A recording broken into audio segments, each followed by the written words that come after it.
I have another question. So, law of attraction, it is fantastic. I mean, that's what it is. Our favorite thing about it is that it is so consistent that it is learnable. Humans are different. Humans are so inconsistent, they are never learnable.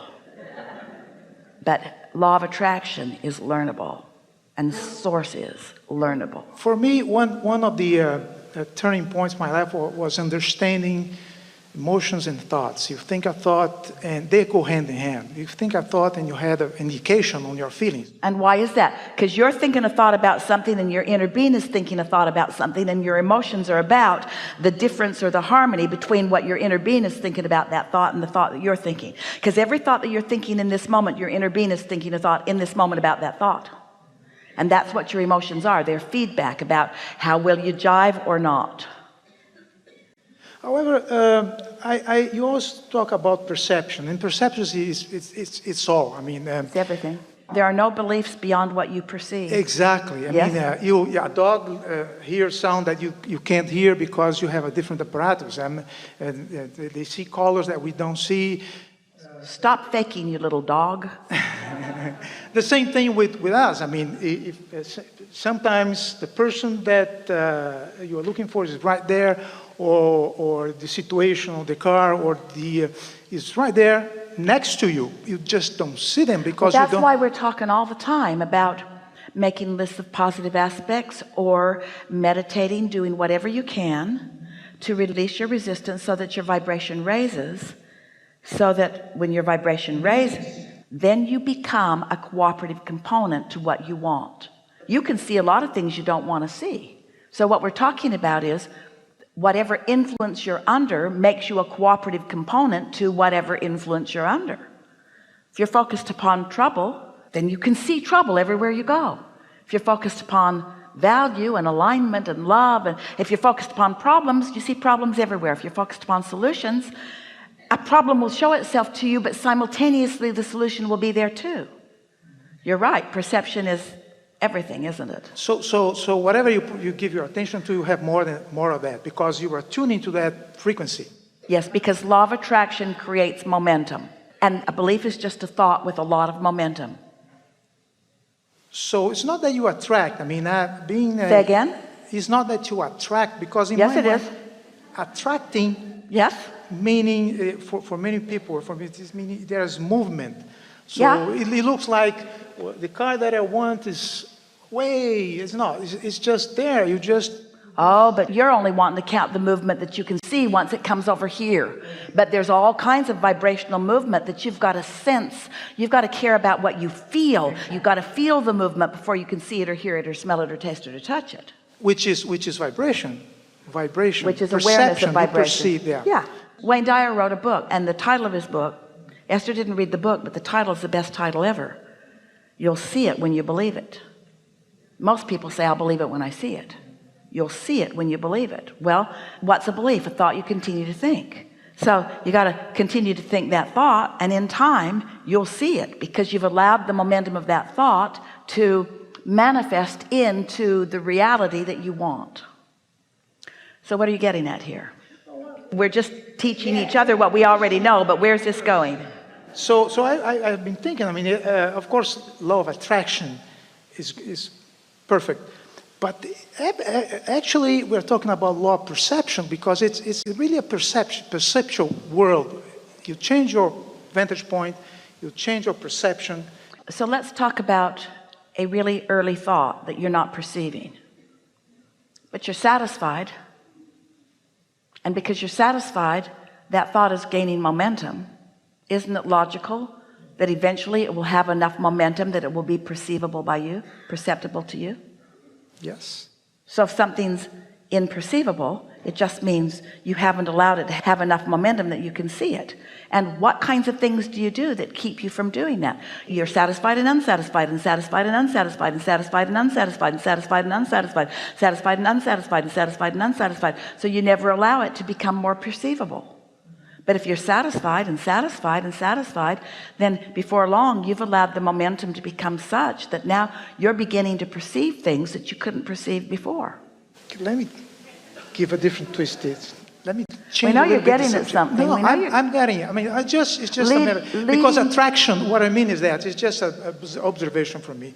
For me, when I start learning from you, Abraham, about attraction, so you are really attracting. It's not an attraction of movement, a movement of physical movement. It's a adaptation of your vibration, the vibration that you are vibrating. Well, you're right. What you're saying is sort of what we've been saying.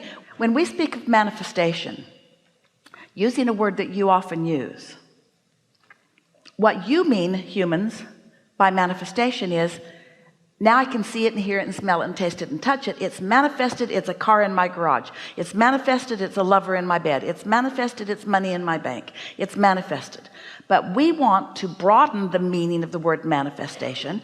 We want to call manifestation, and so do you, it's what this is all about, the point at which I perceive it. Now, I can perceive it by translating the vibration into what I can see and hear and smell and taste and touch, or I can perceive it based upon what I'm feeling. So love is not something that you can see. Now, you might be able to see people responding who are in love or who love, but love is not something that you can see the manifestation of. It's something that you feel. It's something that you recognize as you feel the vibrational equivalency of it. So let's, for just a moment, yes, we're just going to revel in this for a moment. Let's just call truest of perception, my human, speaking from your point of view. We're about to jump out of Esther's skin. This is really, really important. Perception, from your point of view, has to be the point at which you come into vibrational agreement with your inner being. And you now have knowledge about something in its becoming that you couldn't perceive before. So true perception is awareness of the becoming of something. Are you enjoying this as much as we are? You know how sometimes you'll say, I saw that coming. I could feel it. I could just feel that coming. And sometimes it's stuff you didn't want, but there was a vibration that you recognized and you felt it coming. Well, you were picking up on the vibration of things. Let's bring this around to something that's helpful. So it's very, very beneficial to me as a physical being to move through see, hear, smell, taste, touch stuff, and from it launch new intentions or desires or goals, whatever you want to call it. My inner being gets all over it, holds undivided attention on the becoming of that, and perceives it in a reality that hasn't happened yet. And if I can be resistance free, then I can perceive the same vibrational reality that my inner being perceives, and I can be joyful in the vibrational presence, even though there is a physical manifested absence for a little while. That's what faith is. It's believing in what is not seen so that it can become seen. But if you're not willing to believe in what is not seen, if you need to see it before you believe it, then you're going to hold yourself off from so many things that are in the process. There was a woman came to Los Angeles over a period of several years, and she really wanted a baby and could not manage to get pregnant. We often chose her. The groups were small in those days. And she talked about wanting a baby, and we had long conversations with her like we're having with you. This seminar, another seminar, and people who were coming frequently came to know her as the woman who wanted a baby who couldn't get pregnant, because that was just the story she was telling. Eventually, she began to understand some of these things that we've been talking about here. And wouldn't you know, she's pregnant. And she shows up at a seminar. And oh, she's so happy. She is so happy. But you know what? She didn't have the baby yet. Not the way she wanted it. She wanted to go trick-or-treating with the baby. She wanted to put the baby in Halloween costumes. She wanted to do all the fun things that you do with a baby, but she didn't have that baby yet. She had the beginning of a baby. She had the becoming of a baby. She was pregnant with a baby, but the baby had not come out yet to play with her. But it might as well have in terms of happiness, because, oh, she was ecstatic. So what we began to say to all of you is, you're pregnant with so many things that you desire. And if you could accept that in the same way that that baby was on its way into her experience, but something about it being within her made her believe it. And we want you to feel that what's in your vortex is within you. It's a vibrational becoming, and the gestation process is happening. And if it's in your vortex, it's a sure thing. And all you have to do is know that it's coming, and stop taking score that since it hasn't come out yet, that it's not coming. There you go. Enough? We need to hurry this along.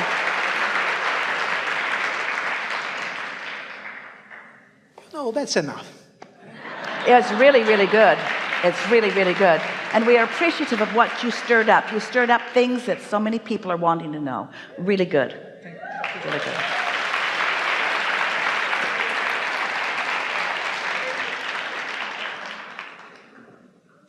How are you? You feel enlivened? You feel refreshed? You feel more sure of who you are? Feel sort of eager? You in sync with your inner being a bit? There you are. There you are.